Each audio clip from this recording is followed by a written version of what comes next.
The not-so-distant sound of fighting in Kandahar on Thursday. U.S. and Afghan officials blamed the Taliban for firing rockets and guns at two bases used by foreign troops. Meanwhile, in Washington, the U.S. Secretary of State told Congress attacks like these will continue so long as Pakistan chooses to give refuge to the Taliban and other groups within its borders. Hillary Clinton's blunt language, a repeat of her message to Pakistani officials during her recent trip to Islamabad. We had detailed and frank conversations about the concrete steps both sides need to take.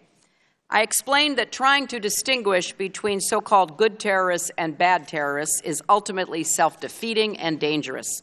Clinton's congressional testimony wasn't the only example of administration tough talk on Pakistan on this Thursday. A top military officer in Afghanistan delivered a similar message. The deputy commander of NATO and ISAF forces in Afghanistan blamed his Pakistani counterparts for failing to stop rocket and mortar fire on U.S. forces stationed inside Afghanistan.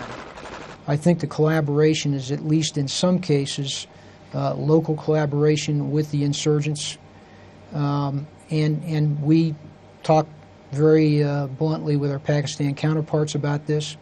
As for Afghanistan, some legislators have been alarmed by Hamid Karzai's declaration that he would back Pakistan in any conflict with the U.S.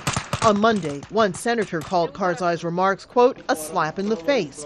But Clinton testified that she felt Karzai's words had been taken out of context. And that it's not at all about a war that anybody was predicting. U.S. officials say they have no choice but to stay engaged with Pakistan because the price of withdrawal is too steep to consider. Rosiland, Al Jazeera on Capitol Hill.